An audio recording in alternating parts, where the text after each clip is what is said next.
can't have it both ways. Oh, yes, you can, and Apparently you can, they are because of the liquidity we have, and we have 4%. I think you reported this yesterday. 4% of the U.S. stock market is being taken out by buybacks this year in private equity, and the capital expenditures. You have companies like ExxonMobil. They still find places to make money. Here it is, though.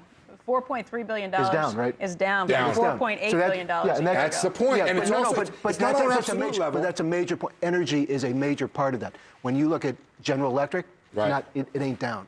3M, it ain't down. So energy is a majy part of that reduction in CapEx. It's not just the absolute level we look at. We look at CapEx relative to profits and cash flow, and that's what makes it look weak. Is that the amount of money companies have not only to use their existing cash, but to borrow, which they're not doing, and that's why the private equity is coming in because they're doing the borrowing. They're saying companies are under leveraged. And Larry Fink is saying they're borrowing at such cheap rates we're going to have problems in the future. Oh well, that's a given. Yeah. But the question is when in the future.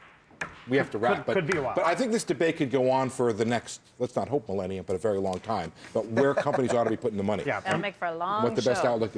And we'll see you at 9:35. 9:35 with this exclusive report we have. Okay, thanks, Steve. Still to come on Squawk, an exclusive interview with the controversial chairman and CEO of U.S. Airways, Doug Parker.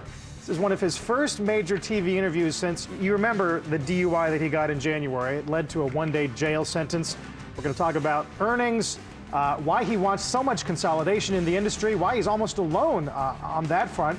We'll talk to him after the break. Plus, stocks to watch as we count down to the opening bell. One of them, of course, ExxonMobil, reporting this hour. How is the street reacting to the big numbers from the Dow component? That's still to come. And Rebecca Jarvis is at the NYMEX this morning, where oil's taking a bit of a breather. What do you got coming up, Rebecca? Oil prices easing this morning, Carl, after jumping more than $1 yesterday. We'll have more for you when Squawk Box returns.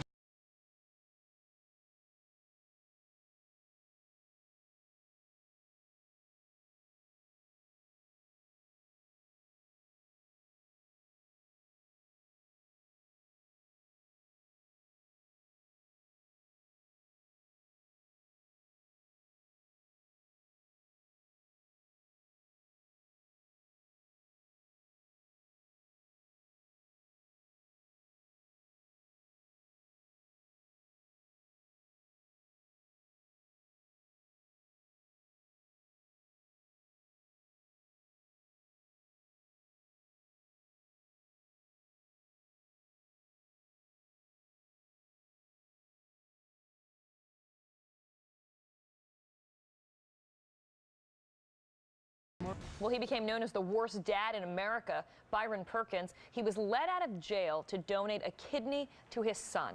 Instead, he took off to Mexico with his girlfriend. He was captured in Wednesday in Puerto Vallarta along with Leanne Howard. They make a court appearance in Los Angeles today and are expected to be sent back to Kentucky to face charges. Anderson Cooper spoke with Destin Perkins, his son, who still holds a lot of resentment toward his father. There's a lot of anger between me and him right now.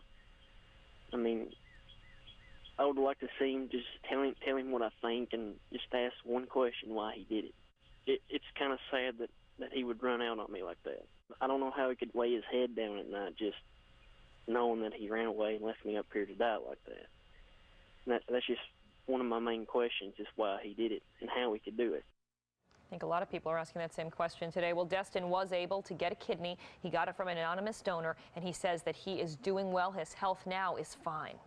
Largest ever financial services takeover battle. The company announced today it's seeking more offers for LaSalle Bank. That's the Chicago-based unit it agreed to sell to Bank of America. ABN AMRO is holding its annual meeting today. Joining us from The Hague this morning is our Guy Collins. Guy, why are investors upset about some of the actions of ABN board?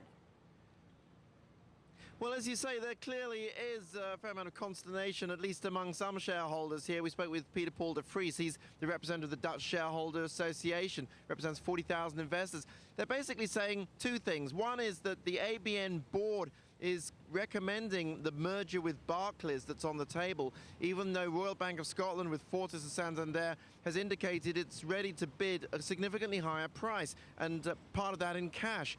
And that's one element that is concerning the shareholders. The other one, of course, is, as you mentioned, the sale of LaSalle Bank. This is a $21 billion deal announced on Monday, selling the bank to Bank of America.